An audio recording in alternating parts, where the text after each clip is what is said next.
Welcome to another episode of Demystifying Gay Porn. My name is IK Grande, and if you've watched gay porn in the past 12 years, I've definitely helped you get off.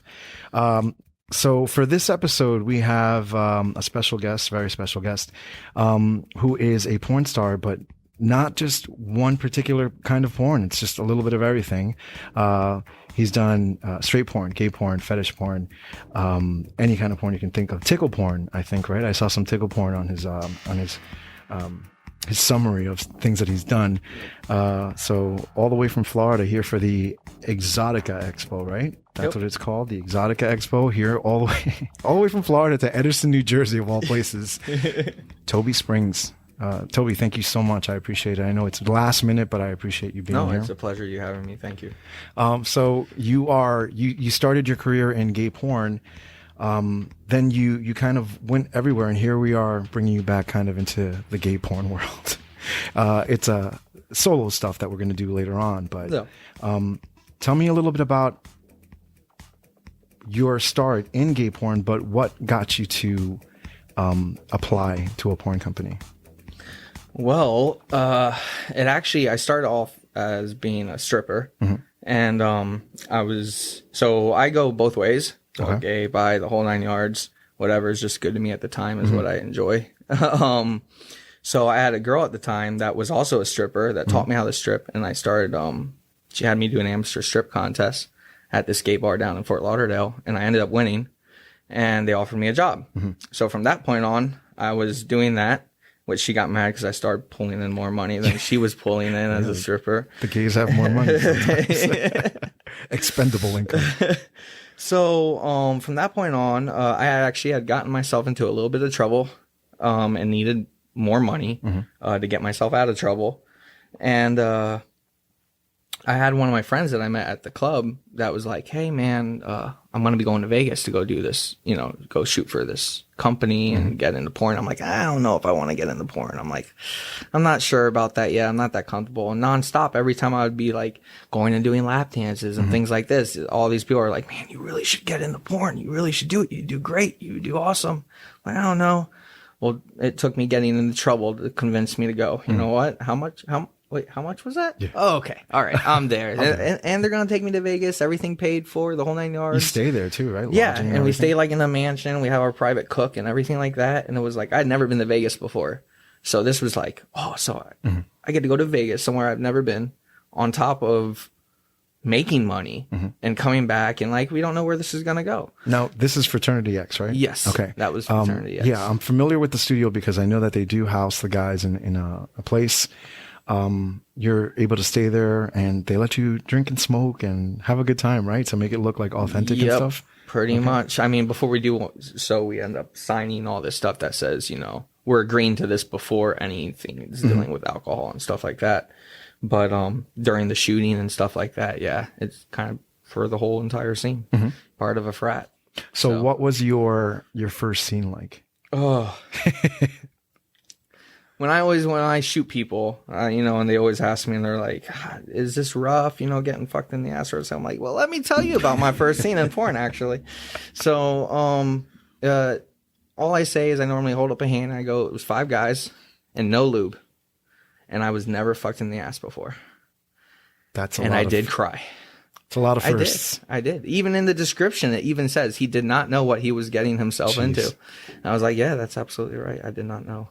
And you soldiered through? Yeah, I just went through it, and then I was like, oh, well, if I could do that, well, let's see what else I can do. I didn't even have a stage name then. When I first shot, my stage name was Cowboy, because that was my stripper name.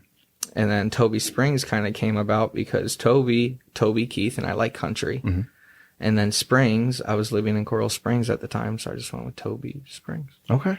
That's how you got your porn name. And that's how I got That's how you got your start in gay porn. Yeah. Right? So after Fraternity X, did you go into other gay studios? Yes. I actually got an agent with Fab Scout. Howard? Yep. Howard was my agent. And went through there and was doing great and was shooting and everything. I kind of got caught up also at that time, started getting caught up into the drug game. Not crazy, but like cocaine was my drug. It really was. Party drug. Yeah, it was my party drug. Kind of, was it because of the porn, or I think I really got onto me when I started stripping. Okay. Because of the hours I was working and just keeping going and keeping energized and being competitive with my other dancers and stuff.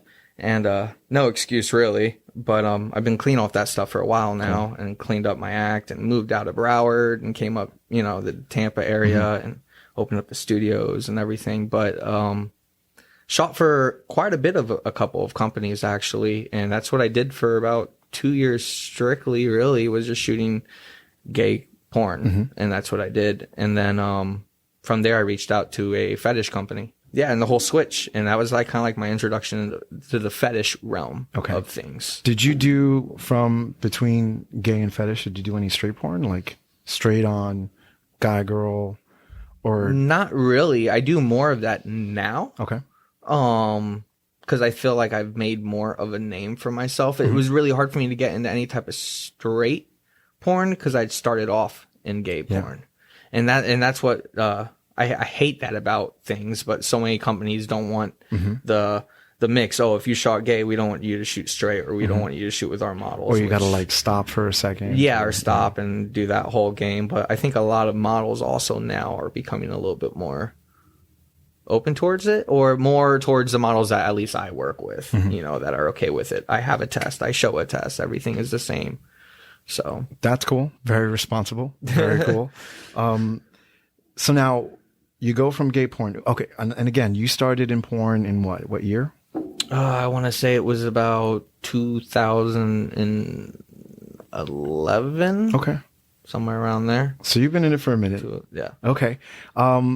When did the switch to fetish porn start? Like I said, I want to say it was probably within like 2 years into shooting gay, because it just was like I was looking for something a little bit more. I wanted to kind of get into the fetish a little bit and see more like that, because I'm just a kinky individual. I was going to ask, it has to come from something personal. Yeah, too. Okay. I'm just a kinky individual. I love doing that. I'm more of a sadist, I've come to find out, I guess you can kind of say. Okay. I like inflicting the pain rather than receiving it. It brings pure joy. I'd be right there with you. Trust me. When it comes to that, I don't want pain. Can you list the fetishes that you've done off the top of your head? Oh, whoa! Because I've seen a couple, but I'd love to hear about the ones that I don't. The list can go on and on. Well, what are your top, like top 5, top 10 of like ones that I shoot or do and things or like that? Or that you have done, that you've participated in. I saw one of you peeing in your pants. Yes. That was probably a recent one that you saw too, because that was a very recent one. I saw it on your Twitter page, and I saw some pictures. Tony Dianzo or something. Yeah, I saw that one. I saw some ball kicking. Yes. Which, if people don't know, you stand there and you kick the guy in the balls. Which is ball busting. Ball busting. Ball busting. So yeah, I've done that. There's strap on, diapers. There is tickling stuff, giant stuff. Foot fetish. Do a lot of foot fetish, a lot of spanking stuff. Have you done balloon popping yet? No, actually, I have not. Have you heard of it? Yes, okay. I have. I've actually once had to drop off a model at a studio that's all they do. He has like big machines that blow up these balloons and people like bounce on them. Yeah, until it pops, right? Pop and stuff like that. Yeah. Do you escort as well? I just wanted to know. When I first came into the industry, I do. I don't now. Okay. What I do is I would refer to them as sessions. Okay. I do like ball busting sessions. Like people will contact me and reach out to me and be like, "Hey, look, I want to get kicked in the balls by you." So they do. Is like, that okay. Like? Do they watch your videos and then they contact you that way? Like that's how they know who you are? Yes. A lot of times that's how they'll contact me, which is funny because they'll see it and it looks hot to them.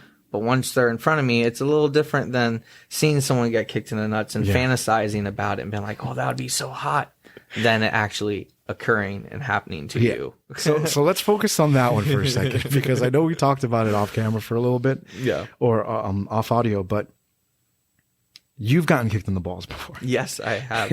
And how can you describe getting kicked in the balls? Oh, I mean, just the easiest word is painful. Okay. And it was Just by a think girl of- too, you said. Yes, it was by a girl as Okay. well. And it was rough. It was rough. It brought me down to my knees. Just think about when you're a kid and someone like nut taps you. They're like, haha, and you laugh and you get that feeling in your stomach and you're just like, oh man. It's like that 24/7 during the process. Jesus, It's okay. just like a constant pain and it doesn't stop. And then finally when you're able to, you're like, okay, I just caught my breath. Before you know it, they're kicking again and you're back down again and you're just like, oh man, this is horrible. You know, and I shoot with people. That's why I don't do it anymore. You know, I'm the one that does You're the ball buster. Yeah, I'm the ball buster. And I've shot with some people. I actually have a little subby boy of mine who's very submissive to me that has also been doing this, and he hates ball busting. But it's very interesting to see him push himself to please me, Okay, to wow. make me happy. And So he doesn't like it, but he oh, wants. he hates it. Okay. He hates it with a passion. Jeez. Like, oh my gosh, really rough. I think I've seen some of your videos with him. Yes. You play like his big brother, I think. and- Yes, his okay. name is Ellis Atex. Okay. Yes. So there's also ball stepping, right? You do some Ball stomping. ball stomping. Yes. Right? Is that the same? Yes, it category? all Okay. kind of goes into like CBT, which is cock and ball torture. Okay. So it all mingles. Like normally, if you look at a lot of the scenes, I do punching, Okay. flicking, stomping, kneeing, kicking, slapping. How does it I've feel used for you? staples. Oh, jeez. Yeah. How does it? Yeah. How does it? Knowing what it feels like. How does it feel for you? Because I can imagine, it's a tough thing to kind of do. But hey, if they like it, Yes. I guess it all depends on the person that I'm working with and doing it to and so forth. I kind of get off their vibe, which is something that I've just come better at learning to do, is being able to read my person better that's in front of me. Some of them enjoy it and it's like, awesome, great. I can just go as hard as I want on you and you're going to have a hard dick the entire time, which I don't understand how, but I mean, if it works, it works, And then for instance, like Ellis, I know he doesn't enjoy it. So it's more of a mental game and I got to keep him engaged with me by telling him it's going to be okay. You trust me. You got this. You're going to make it through this. You got it, because we had a goal that we had to reach, and it was for filming. Okay. So in our personal life, no, I wouldn't do that. That would be more of like a punishment thing if he really got me mad as being a submissive towards me. So, but he does like pain. He just doesn't like that pain because I've taken him in the desert and whipped him and tied him to a tree and whipped him in the desert. Okay. So So what is that? Not for film. not for, no, that was for film, but also a little bit of enjoyment too. Right. That's something we had planned. So that's like BDSM, getting into like bondage, slave and master / say S&M and yeah, in a sense, yes. all right. Before we go there, let's talk about feet, because I did see that you've done tickle porn, right? What does tickle porn entail, or like what is it? It's really just what it's in the name. It's just tickling. But is it a specific part of the body, or is it? Not necessarily. I know a lot of people that tickling fetish isn't necessarily something that I am all about and know a lot about. All I know is people that are into the tickling fetish, they love the sensation, the tickling anywhere above the knees, behind the knees, the armpits. Armpits seem to be a big area. But laughing is a big thing. Okay. It's the laughing. Like the uncontrollable laughing, right? Okay. Because, I mean, I've had sessions to where there's a guy down with his girlfriend, but he likes to get tickled by guys. Okay. Nothing sexual. He stays in his clothes the entire time, doesn't even get naked. No one gets naked. He just likes to be chained up and tickled, and knowing that he can't do anything about it.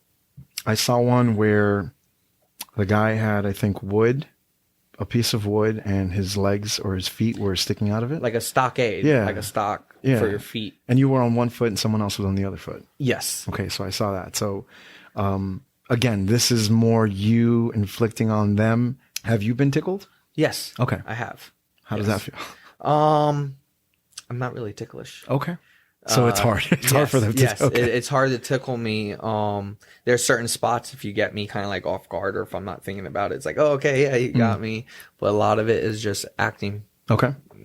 which takes a lot more out of you than actually being than actually being tickled, like, and having a real reaction to it. You've done macro porn. You've done giantess and giant, right? You've done a little bit of both. I mean, not necessarily giantess, because I wouldn't be a giant female. Yeah. But I'd be playing that giant role. Yeah. Okay. A lot of it, like, you know, you shrinking them, or they're small already and looking down upon them and stuff like that. Yes. Which is normally, I don't shoot that stuff for like my studios, but I get booked by a lot of studios that typically shoot that stuff. And what do you, when you hear somebody call you and say, this is what we're going to do, and it's that particular one, because I try to wrap my head around almost every single kind of porn. And that's not necessarily, it doesn't have to get sexual for a lot of people. It's a fetish. It doesn't get sexual. The first time they describe something like that to you, what goes through your head?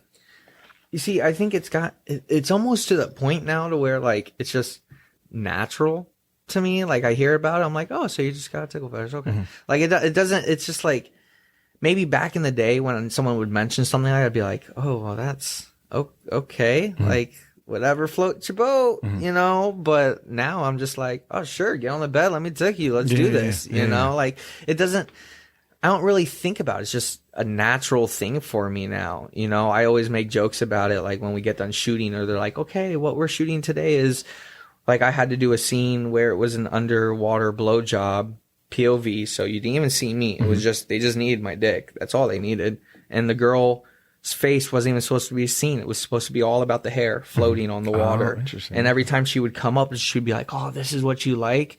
I thought it looked like I was having the Grudge suck my dick. Cause like, and it was really hard because, like, I'm trying to not laugh behind the camera, so the camera picks on me laughing. But every time she, like, comes up from the water and she was like, oh, is this what you want? Like, the hair is, like, stuck on her face and all its hair. I'm just like, I feel like it looks like the Grudge. It looks like the Grudge is sucking my dick. It's just like, so it's like certain things that happen during scenes, but I normally always am like, you know, this is what I do for a job. Like, it can't. There's a lot. It could be worse. Yeah, it could be worse. You know, a lot of times I get done shooting, I'm like, yeah, what'd you do today for work? Yeah, I looked down at a camera, or I tickled a foot, or I got wedgied today. You know, wedgie, like, yeah, I've been shooting a lot of wedgie clips too. That's so what is wedgie? It's not called wedgie porn. It's no, just wedgies. Okay, it's so just when you click on, when you, let's say, go to the fetish site and you type in wedgies, I have a lot of stuff. I have, like, the second top selling clip right now on that category, but it's the name. A lot of these fetishes, the names kind of speak for themselves. It's just me wedging a lot of time, bigger brother, little brother, or roommate not doing this or that, you know. And it's just atomic wedgies, and a lot of times really, really hard. Oh yeah, I mean, sometimes it's like some damage, you know. Sometimes it's like, ow, and we're ripping them, like, we're purposely, you know. So, I mean, yeah, some of them you're walking a little funny afterwards. You're like, oh, man, I felt like I'm wearing a thong now. Yeah. Jeez. But tighty whities, though, right? Yep. Okay. I was going to say, wouldn't work with boxers or boxer briefs. No, not really. They typically want, that's another thing with a lot of these fetishes. It's very specific, if I said that correctly, that to these people that, let's say, order a custom. So people will email me and be like, okay, I want you to do a hand over mouth clip, which is like a breath play thing, and people putting over and making you suck on their fingers and stuff like that. And it's like, okay, well, what do you want? Well, I want her nails to be this long, and I need him to be this color, and he needs to be clean shaven, and he needs to have long hair, and he needs to, and it's like they get so, like, specific, on what they want. And it's like, if you miss one of those things, a lot of times they're like, oh, this is a mess, it's ruined, I need it to be reshot. And it's like, wow, guys, you guys get picky. Yeah, you guys are picky. Yeah. One of the things you mentioned before, when we were talking about the kind of fetishes that you shoot, is diaper porn. Yes, I've heard, and I'm assuming it's basically just what it sounds like, but when you go to or shoot a diaper scene, what happens? Well, I mean, it all depends on the type of scene that you're shooting, but it's your I mean, like, Okay, I'm trying to think of how to really answer that one. It's different, like any scene. I guess I still have the same routine, but it's.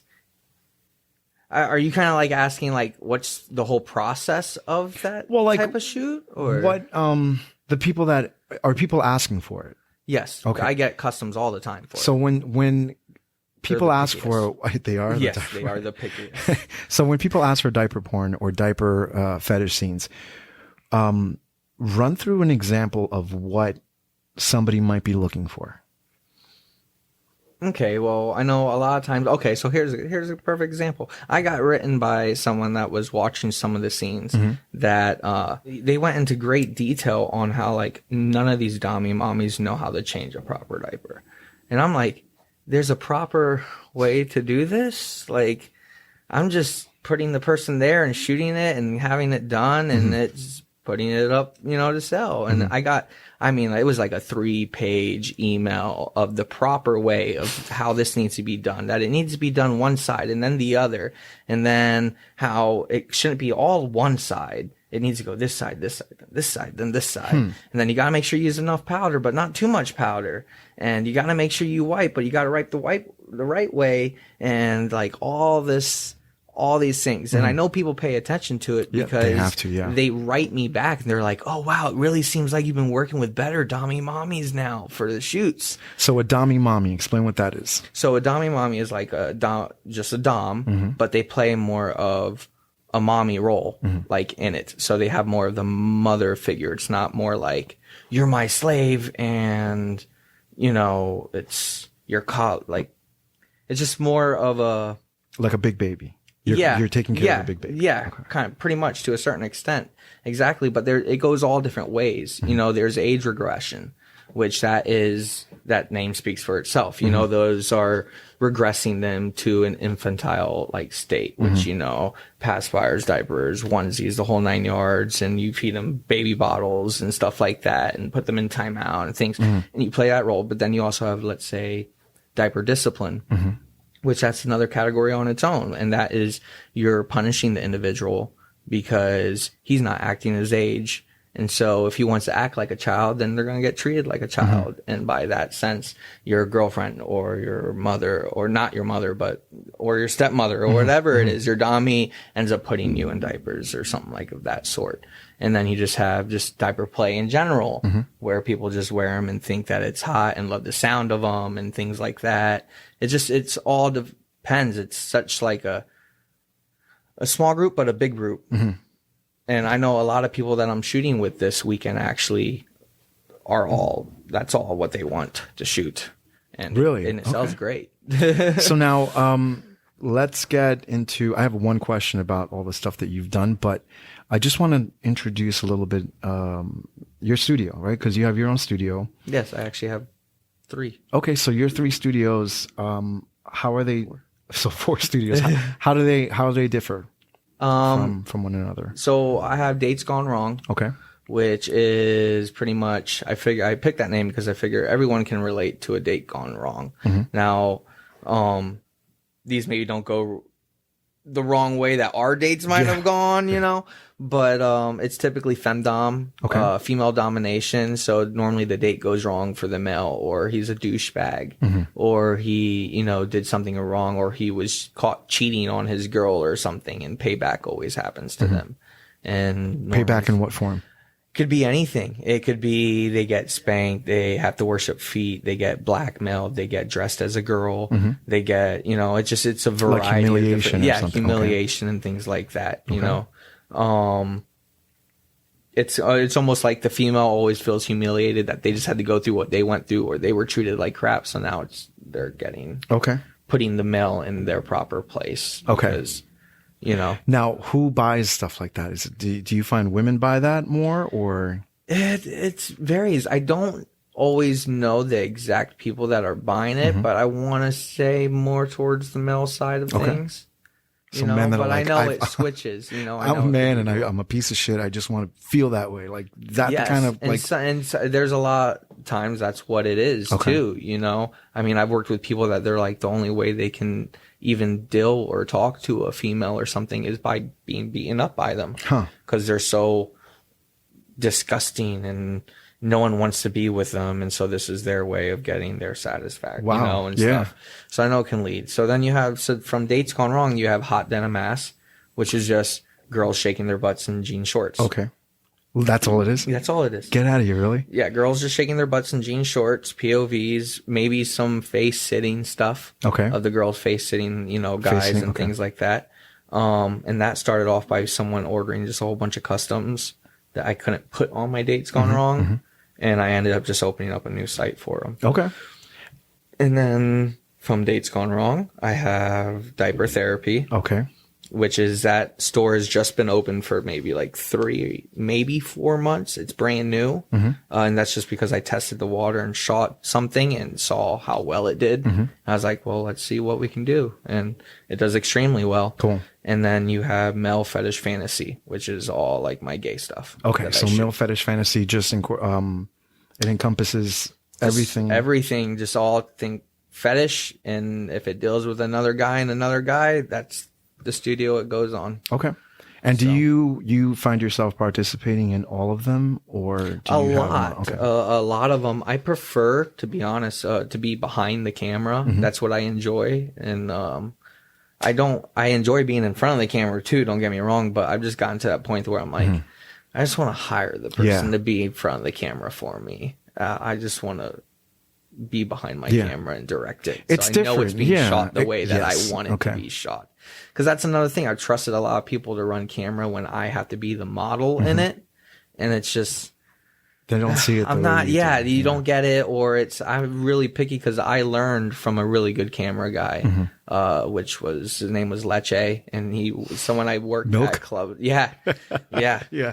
That's funny. I met him working with Club Dom actually, and he kind of took me under his wing and taught me a lot. So, that's what I enjoy. And so it just gets tough for me to trust someone else with the camera and been like, okay, this is what I need. You understand? Like, I'm paying for this shoot. So like, don't fuck it up. I can't reshoot this. So it gets iffy. In that sense, I prefer to be behind the camera. Is there, in all of your websites and all of your clips, the customized ones, has there ever been something that you're like, I'm not going to do that? There's been a few things now, because as I've gotten further, I guess, in my career, I will do less stuff. Like, I don't do strap on anymore. So I really don't get fucked in the ass anymore. Like that boat has just kind of like shipped, like sailed, you know. I did that in the beginning. Now I feel like that would hurt too. It's like rough. It's fake. Yeah. No, it does. I never really enjoyed it to begin with. So now I've gotten to that point where I don't have to get fucked in the ass to be able to pay my bills. Yeah. So I'm not. So. But customized wise, right? So like, you get a customer who says, I want this, blah, blah, blah, blah, blah, and lists like a whole bunch of stuff. And you're like, that's fucked up. I don't know if I could do that. Have you ever gotten one of those? Well, yes. I mean, I've got, like I said, I've gotten ones that wanted me to get fucked in the ass again and things like that, that I just like, I won't do that, not you know? I'm trying to think if there's really been some. Or what's the weirdest thing you've been asked? That's what I'm trying to think of right now. I'm really trying to think of what was the weirdest. I mean, probably one of the weirder fetishes that I was asked to do, and I did it, was an ear fetish. What does that entail? They loved my ears and how big my ears were, which I prefer. I personally don't. So the scene required me to sit in a chair. This is all it was. And the camera was on my face. And then someone walks behind me and I'm tied to a chair. And I'm like, what's going on here? You know, like, let me out of here. Who are you? And then he just starts massaging my ears and then starts flicking them and pulling them. And then he puts clothespins on them. And that's the scene. That's the whole scene. That's the entire scene, was just about my ears, which I thought was just a very odd but good way to get paid. Yeah, right? You know, exactly. I was like, okay, cool, that works. Yeah. But I'm like, it was just a very different. I won't say it was weird or odd. Because I always think of that word being more of, I find something weird if it's not normal to me. You know what I mean? Like, I do a lot of stuff now that tons of people are like, yo, this guy's a freak. Yeah. Like, what is he doing? And I'm like, well, that's normal to me. So I don't find it weird. And the people that I hang out with and work with don't find it weird. It's normal. You know, like maybe something that a normal person would think I find weird. Yeah. Well, I mean, this is beyond, at this point, it's beyond gay porn, straight porn. It's, It's it's a little bit of everything. But there are like different strokes for different folks. Yes. It takes being in the porn industry or just having an open mind to realize that there's so much out there that'll get people off. Yeah. So the more I go into it, the more I find out something new every single fucking day. So going on your Twitter page and finding out that you were going to be here was trippy. It was like my mind was blown. I was like, I can't believe people like getting kicked in the balls.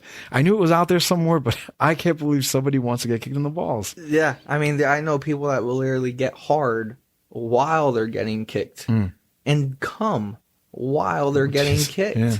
I'm just like, hey, I don't get it. I don't know how your dick can even work that way, but call me and I will kick you any day of the week. So now when people want to find your sites, it's basically just datesgonewrong.com, diapertherapy.com, melefetishfantasy.com, and hotdenimass.com. Okay. And the easiest way to find me is Toby Springs. Really? On Twitter? On Twitter, on everything. That's kind of like... You have a website, tobysprings.com? No, I do not have a Toby Springs website. Okay. That's a good idea. No. Well, I mean, you have Twitter now, you have Facebook, you know. I'm sure, and everything. I do have an OnlyFans. Okay. So I guess that's kind of like the Toby Springs. Like, and you are on AVN too, right? yes, I am on AVN as well. I just started that. Thank you so much. I absolutely appreciate it. You opened my eyes to a couple of other things that I have not seen before. So if you guys are interested in seeing any of this stuff, which I urge you to go to, check out Toby Springs' Twitter page, check out his websites. Really, really cool stuff. And a good looking guy. So, you know, it's cool. You've been watching Demystifying Gay Porn. I am your host, Ike Grande. Demystifying Gay Porn can be found on every podcast directory as well as YouTube.